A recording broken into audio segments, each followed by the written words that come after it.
자, 우리 옆에 있는 분들하고 인사합시다. 사랑합니다. 축복합니다.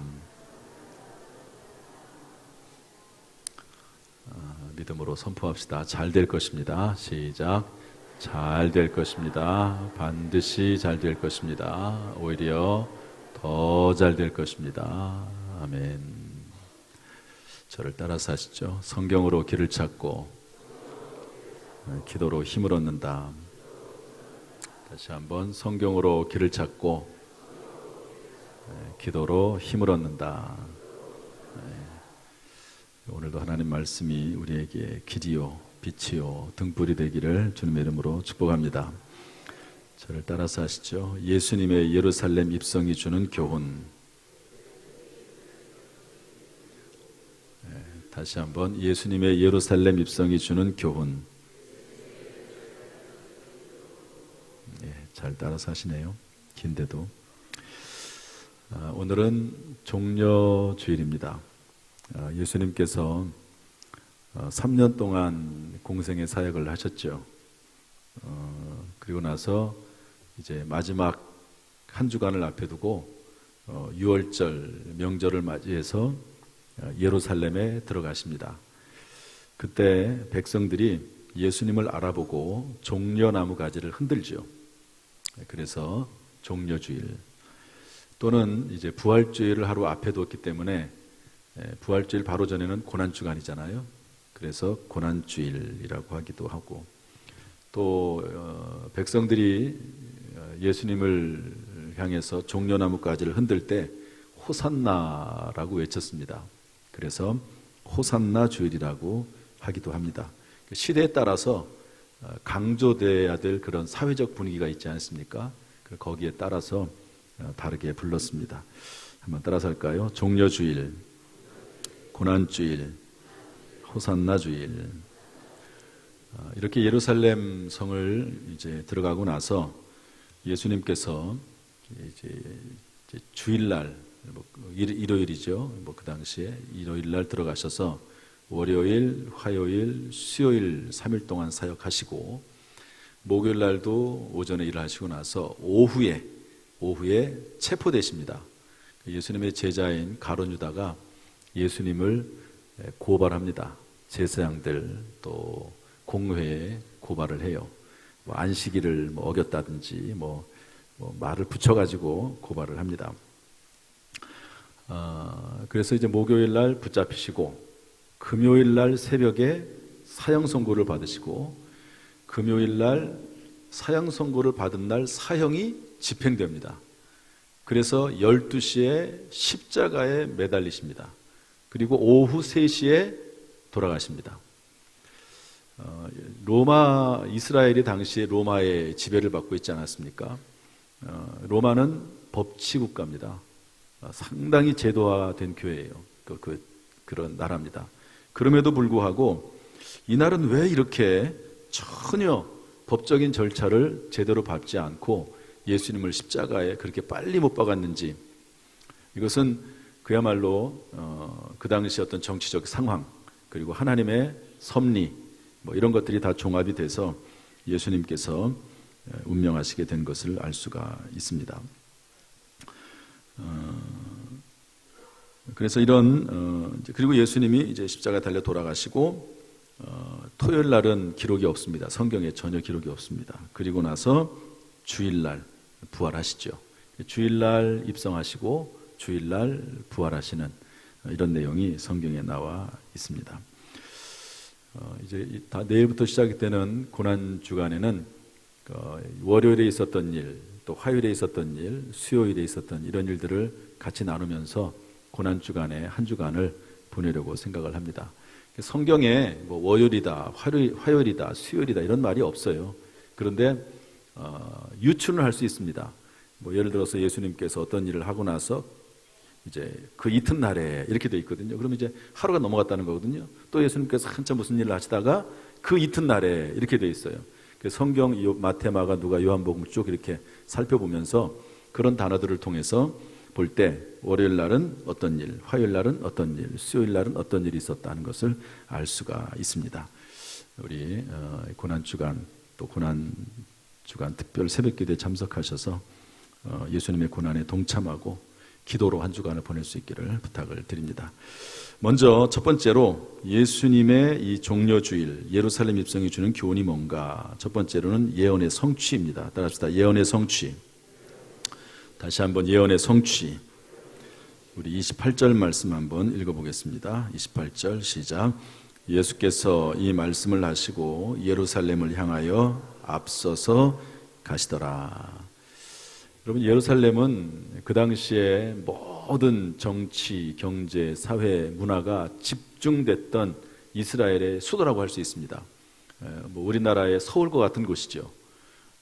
물론 그렇지만 예루살렘이 인구가 그 당시에 한 12만 정도밖에 안 됐으니까 그 당시에 인구가 그렇게 많지 않으니까요. 작은 도시죠. 그러나 그 당시에는 큰 도시고 모든 문물이 중심된 지역이라고 볼 수 있습니다.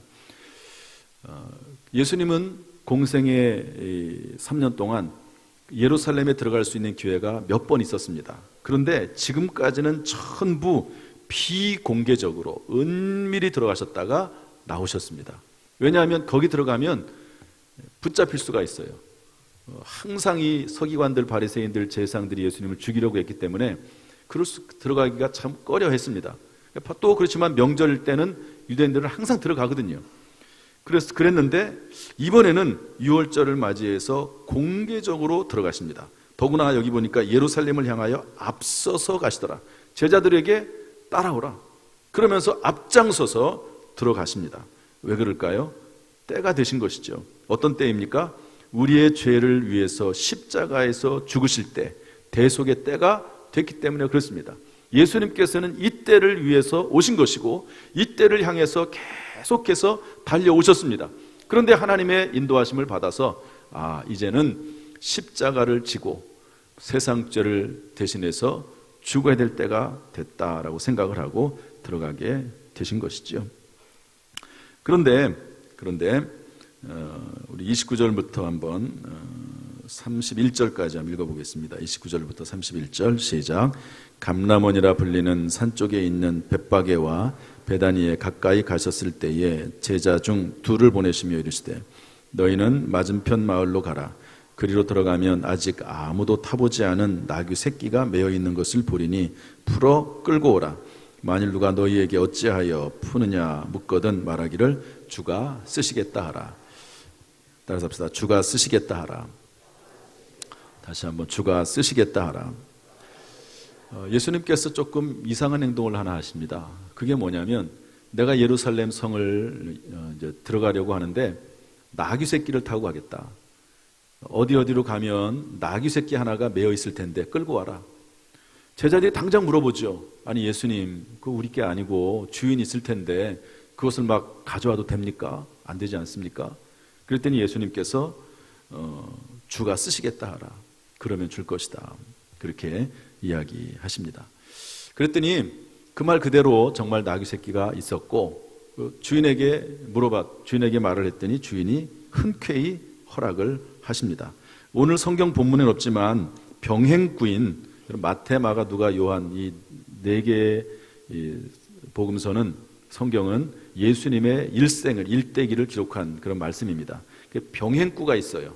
순서가 조금씩 다르지만 똑같은 내용을 약간 다르다는 말은 틀리다는 말이 아니라 어떤 것을 첨가하고 어떤 것은 빼기도 하면서 이야기를 진행해 나가는 내용이 있는데 마가복음 11장 6절의 병행 구절인데 이렇게 되어 있습니다.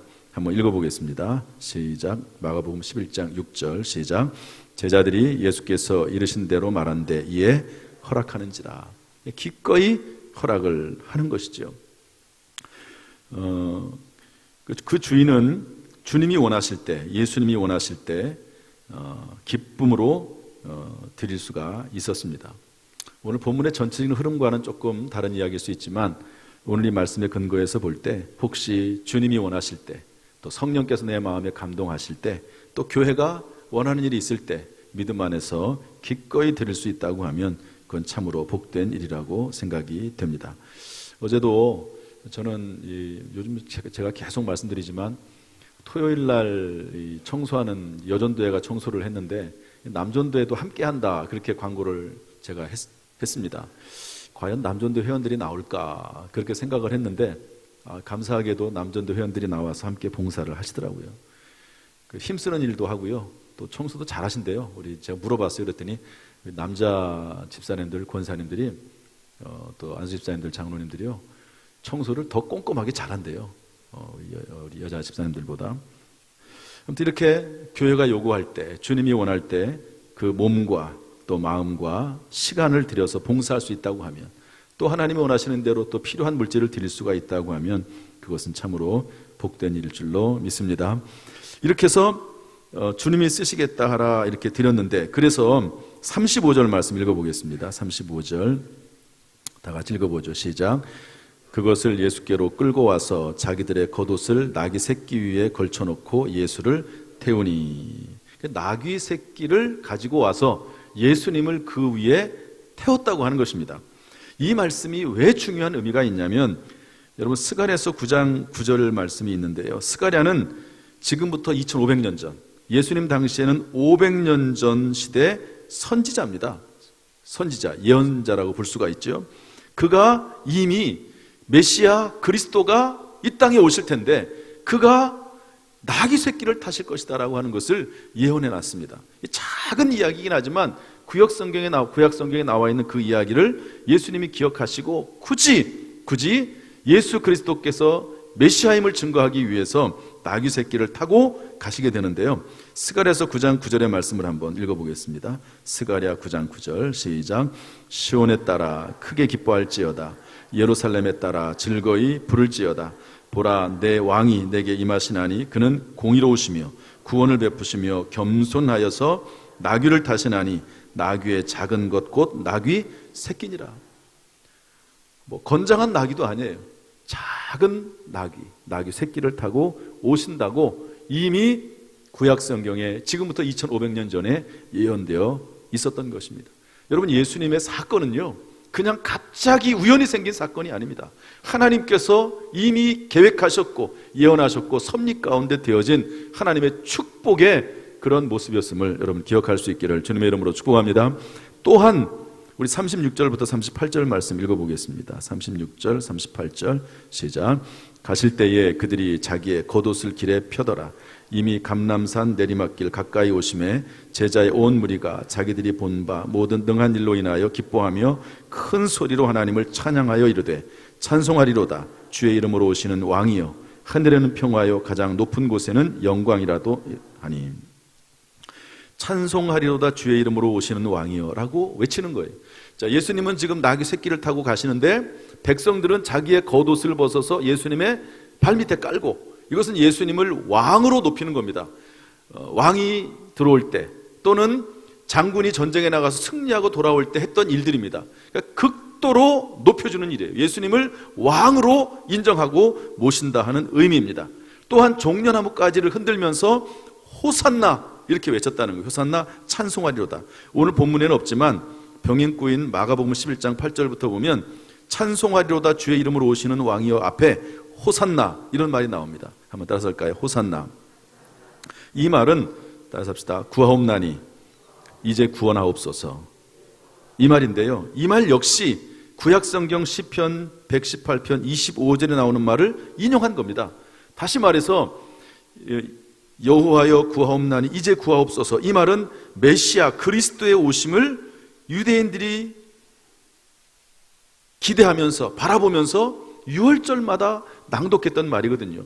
다시 말해서 이 호산나라고 외치는 그 대상은 구원자요 그리스도라고 하는 것을 상징하는 의미라고 볼 수가 있습니다. 그런데 예수님이 들어오실 때 사람들이 전부 예수님을 향해서 호산나 찬송하리로다 주의 이름으로 오시는 이여 이렇게 외쳤다는 것입니다.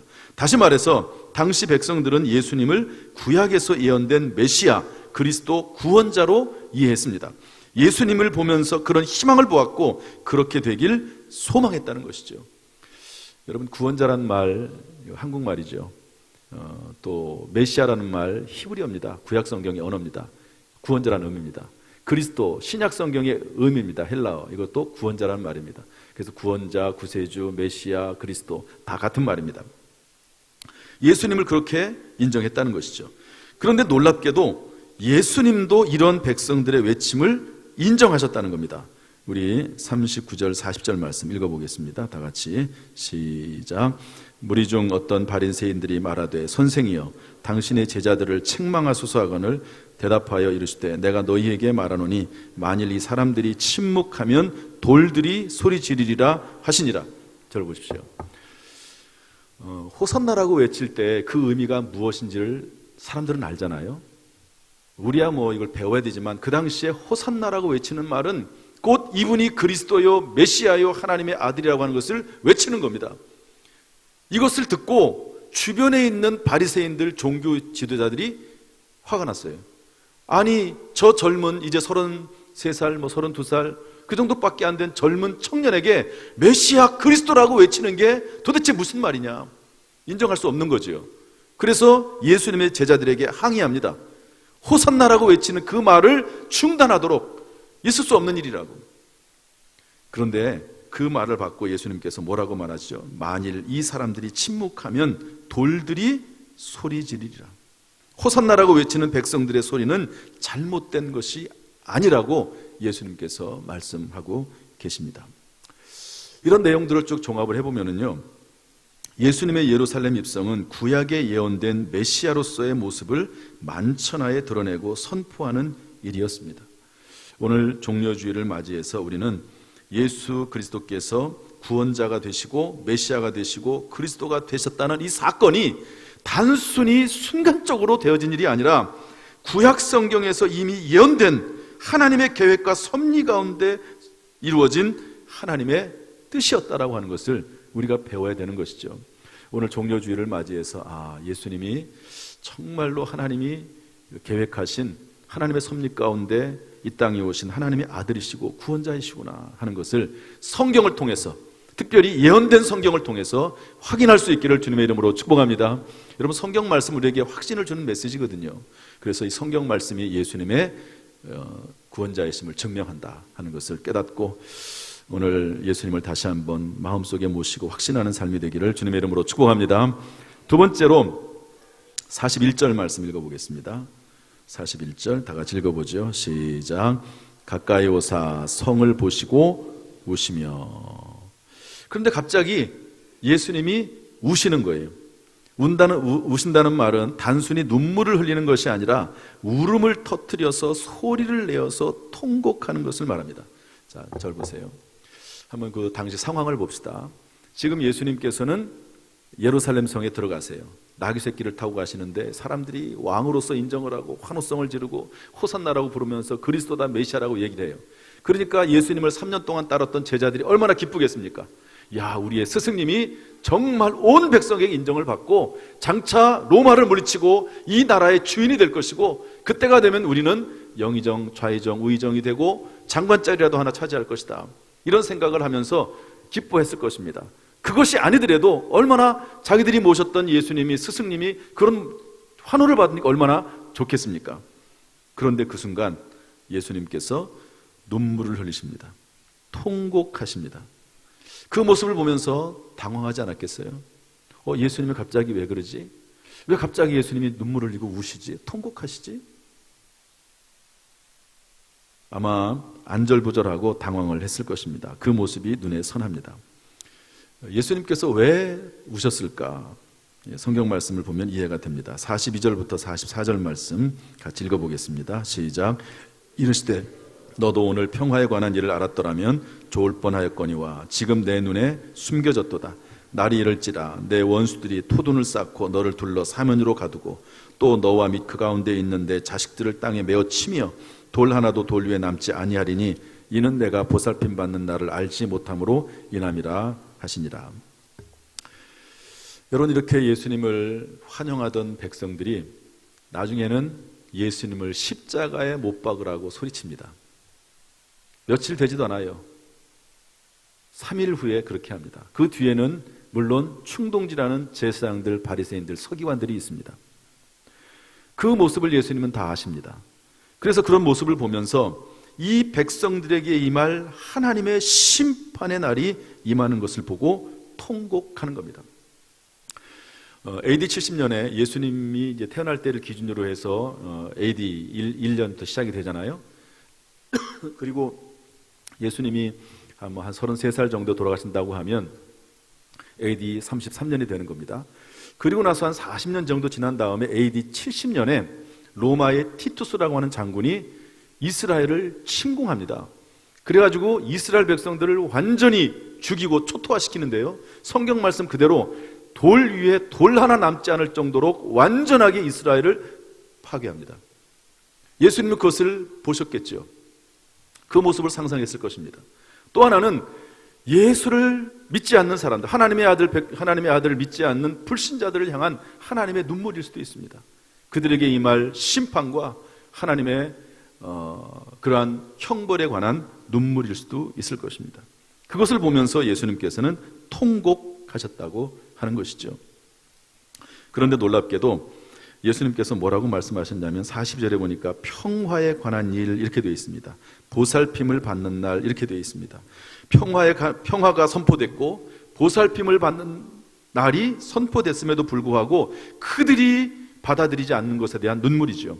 이것을 받아들이지 않는 면만 바라보면 가슴 아픈 일이지만 선포됐다, 평화에 관한 일이 선포됐고 보살핌을 받는 날이 선포됐다고 하는 것은 우리에게 큰 희망이라고 볼 수가 있습니다. 그런데 주님은 그 날이 오늘이라고 말씀하십니다. 42절 말씀 보면 이렇게 되어 있거든요. 이르시되 너도 오늘 평화에 관한 일을 알았더라면 이렇게 되어 있습니다. 오늘 평화에 관한 일. 성경 고린도후서 6장 2절은 이렇게 말씀하고 있습니다. 우리 한번 읽어볼까요? 고린도후서 6장 2절 시작. 이르시되 내가 은혜 베풀 때 너에게 듣고 구원의 날에 너를 도왔다 하셨으니 보라 지금은 은혜 받을 만한 때요 보라 지금은 구원의 날이로다. 여러분, 지금은 평화가 선포된 날, 그리고 지금은 하나님의 은혜가 선포된 날인 줄로 믿습니다. 지금부터 한 300년 전에 영국에서 있었던 일입니다. 퀘이커 교파 어떤 경건주의 신자 이야기입니다. 그 당시에는 말 타고 다닐 때예요. 그리고 그 당시에는 이제 어느 정도 무기들도 나온 때입니다. 그 신자가 숲을 지나가고 있는데, 말을 타고 숲을 지나가고 있는데 강도가 나타났습니다. 총으로 위협을 합니다. 목숨이 아깝거든 지갑이나 말을 내놓고 사라지라고. 그때 당연히 줘야죠. 그래서 말과 지갑을 빼서 가려고 하는데 그 경건주의 신자가 막아서면서 이렇게 얘기했습니다. 한마디만 듣고 가라고. 말이나 그런 것들이야 내가 이미 드렸으니까 가져가시는데 한마디만 듣고 가라. 그러면서 말하기를 친구여, 돈지갑이나 말 때문이라면 내 목숨과 바꾸지 않겠소. 당연하죠, 여러분. 목숨과 바꿀 게 뭐가 있습니까? 그러나 내가 당신을 예수 그리스도의 복음으로 구원할 수만 있다면 내 목숨을 기꺼이 드리겠습니다. 총 들고 있는 강도 앞에 서서 그 순간에 예수 그리스도의 복음을 전했습니다. 그랬더니 그 노상 강도가 말에서 내려가지고 지갑을 내팽개치고 뭐라고 한마디 하면서 사라졌다는 실제 이야기가 기록에 남아 있습니다. 마지막 순간에는 정말 목숨보다 귀한 것이 없지요. 그런데 여러분, 내 생명을 얻는 것은 오직 예수 그리스도를 통해서만이 가능하다는 것을 알려주고 있습니다. 여러분, 오늘은 종려주일입니다. 예수님의 이 예루살렘 입성, 십자가와 부활의 사건은 놀랍게도 성경 수천 년 전에 이미 예언된 하나님의 말씀이고 예언의 성취입니다. 또한 종려주일에 예수님이 흘리신 눈물을 통해서 우리가 배울 수 있는 것은 뭐냐면 구원받지 못한 영혼들에 대한 예수님의 간절한 모습입니다. 종려주일에는 예수님이 구원자이심을 선포하는 소리를 들어야 하며 또한 심판과 멸망 앞에 놓인 불신자들을 바라보시면서 통곡하시는 주님의 눈물도 보아야 합니다. 이들을 위해서 이름 불러가며 기도할 수 있는 저와 여러분 될 수 있길 바라고, 또 고난주간 또 부활주일 될 수 있기를 주님의 이름으로 축복합니다. 기도하겠습니다.